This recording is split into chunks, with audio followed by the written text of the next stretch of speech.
See, thought is the most powerful thing in the world. Only thought is there, that's why we exist. You know. So we are products of a thought. A thought arose in consciousness that it wanted to see itself in multitude, because as one whole consciousness, it does not know itself. So in order to know itself, it has to fragment.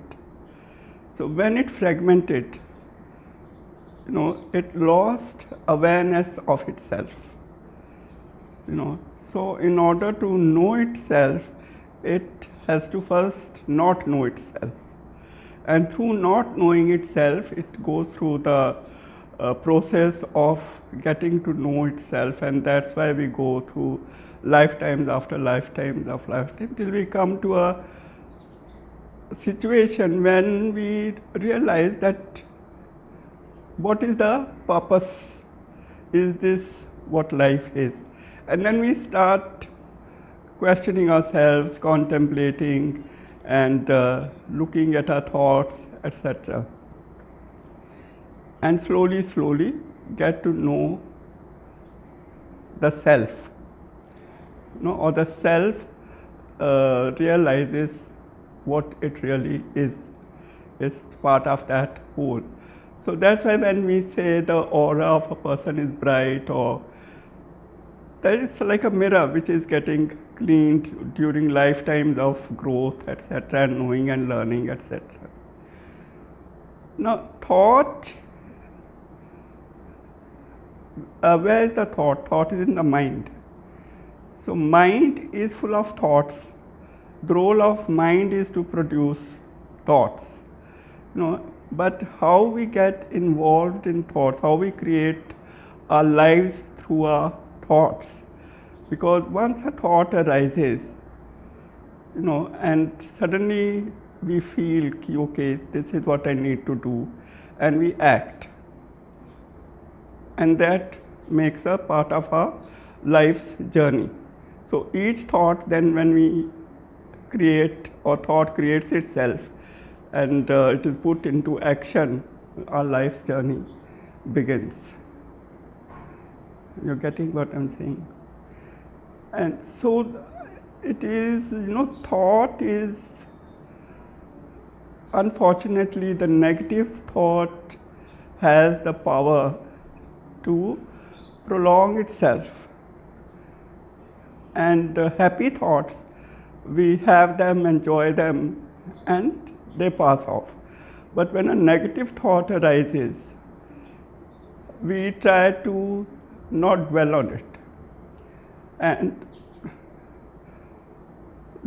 we involve ourselves, we don't look at it, we don't resolve it, we'll do it later. So it keeps getting stored and stored and stored and stored. And these thoughts have forms. Every thought has a form. So when we say that I've got a headache, or I'm getting a migraine, it means there are too many thoughts which have been unresolved and stored away, and we have gone about our daily living trying to meet the challenges one after the other, without resolving the earlier challenges. So this is very important, that a thought arises, if we get into the feeling, as a thought arises, if we look at it, get into the feeling, and then the feeling will, probably imagination will come in the way, okay, if I do this, this will happen, this will happen. If it is good, happy, going on a holiday, it's nice, we live through the happy moment of imagining, and probably whether we go or not does not matter. But when a negative thought arises, or a worry, it turns into a worry, and then because the imagination comes to play. This will happen, that will happen, this may not happen, and that's how the drama of life begins. And what I've been contemplating, that there is no other. Like when I'm talking to you, your response is going to be what I have thought already in my mind. I will say this, and the person is going to give me back this answer. Invariably, if you will notice and live in awareness, you will see that the person exactly behaves the way you had expected him to behave. So what has happened? Your disharmony or discontent, if it is a negative thought about the relationship, about what you're expecting from that person, maybe you started very positively. It will be, nice, they will resolve this. But by the time comes and you reach the situation, the thought has changed. This person is not going to listen to me, and I'm going to be uncomfortable. And so you have transferred that thought to the other. Now, when you go, it's the expected reaction. That person will exactly produce what you had imagined. So this was because I've been thinking, every time if I'm thinking of a person, they are this, they are this, they are this, if I say anything, there will always be a reaction, and it happens. So the other person is not doing anything. I'm creating my own drama, and I think that my thinking is the right thinking. So because I'm transferring all my data to the other person, and that person is throwing it back at me, we don't give the chance to the other person to play out his script. So there's discontent and disharmony, and relationship usually then withers away. So when this understanding arises that, okay, I feel this way, but I must be aware to understand how the other person feels, and then address the question, the whole scene will change. There will be a movement, you'll go to the next step, There'll be a better understanding. So this is a very important factor, that any relationship is totally, how it turns out depends on your thinking about the other person.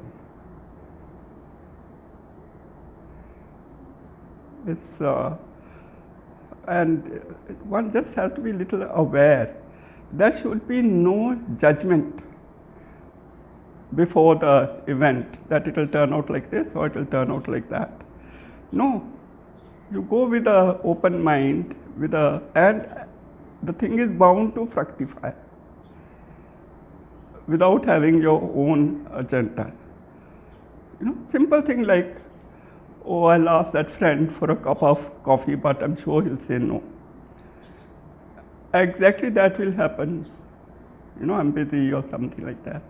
But if she says, we'll go out, have a cup of coffee and have a good time, it will turn out that way. So this judgment and preconceived idea that it will be like this, if I say this, it will be like this, if I say that is wrong, or your own belief system, then when you feel, okay, what if I do this thing this way, it's the right way and the only way. So you expect the other person, because I have experienced it, it is the only right way.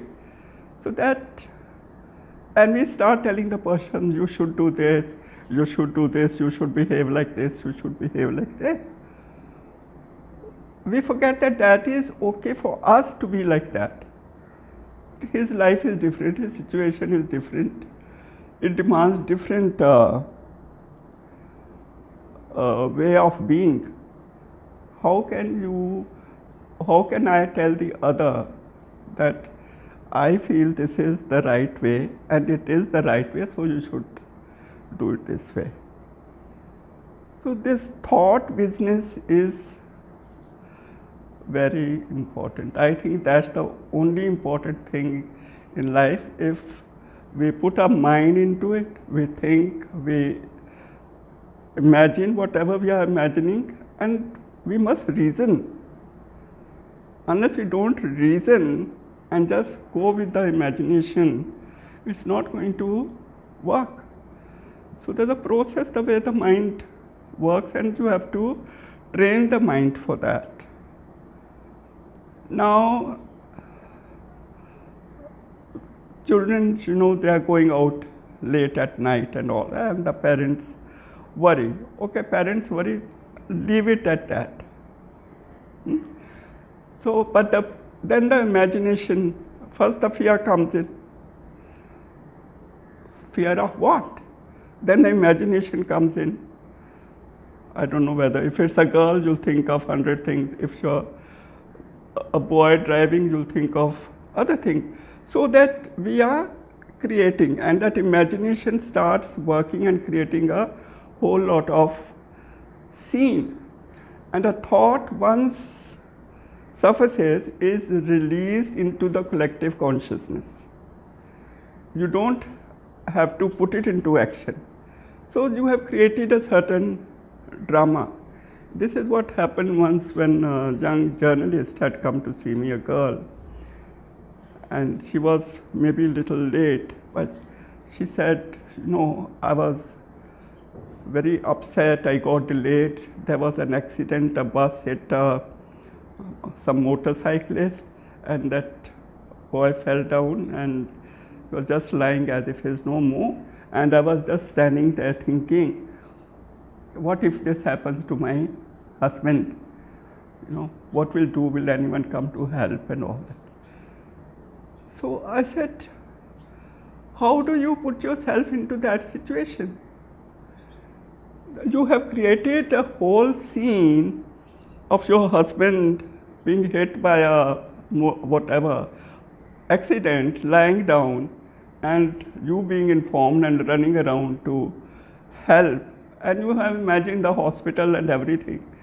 And all this, the thought is gone into the collective consciousness, and it is stored. If an opportunity will arise, every thought has the power to actualize itself. It can actualize. So you see in an accident, okay, if you can help, help, otherwise walk away.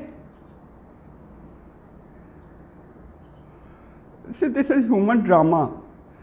Sometimes you may not even feel anything, but just to show that I'm compassionate, you voice it. It's wrong.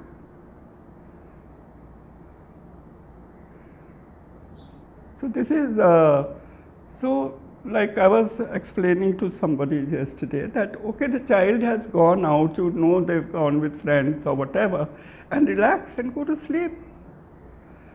You're not creating any scenes and any issues and anything. They'll come back. So in the same way, so negative thought becomes more pressed. We don't want to think about it. Till the child doesn't come home, we are also tossing and turning.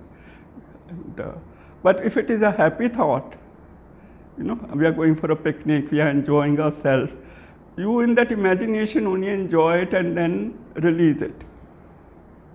That will manifest also sometime, but it's okay.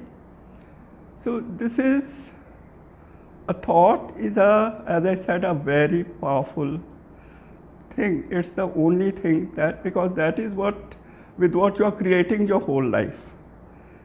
So that's why when they say to be in the present moment, because past is dead and gone, it's not going to repeat itself unless we go on creating the drama ourselves. And the future, what you are going to make now, the thought process that you go through, that is going to be the tomorrow. So have constructive thoughts, have good thoughts. After all, we are a thought. We are a thought form. thought form of the creator. Just a thought arose to know itself, and creation happened. So that's how when a thought arises in our mind, we create. Creation does not necessarily mean procreation or producing children. We are creating every moment. You see. So be careful of your thoughts and the imagination. See, also I find when people say that I don't know whether I'm imagining, I feel that we can only imagine that which we have already lived. Otherwise, how are we going to imagine? So when we say, that's why they say the imagination is the creative faculty. So we've been through these life situations again and again and again and again till they become automatic. Like running down the steps, you can say. We've been doing it again and again and again. Now women are knitting in the cinema hall. So this is from memory. So when we say we imagine, we are referring to a certain memory which we have, which we are bringing forth. That's why they say that there's nothing outside. It's all within us, and we keep recreating it. So when anyone says, am I imagining? No, you are imagining something which you have already been through and bringing it to the surface again. Like you're swimming or cycling or something. We do it. So now, this is part of our daily life. Negative thoughts we put aside. Positive thoughts we don't let happen. And we keep reliving drama without giving a chance, to life to progress more happily, more joyously, more by interacting with everyone with an understanding that we are all a play of consciousness. It's the same consciousness that is working through everyone and trying to know itself. So when we go on suppressing or negative thinking and all that, we are not giving that opportunity to the self to surface. Every time, put another layer. So that's why it had to not know itself before it starts, and it's wanting to come up. So how do we do that? For that, then meditation comes into play.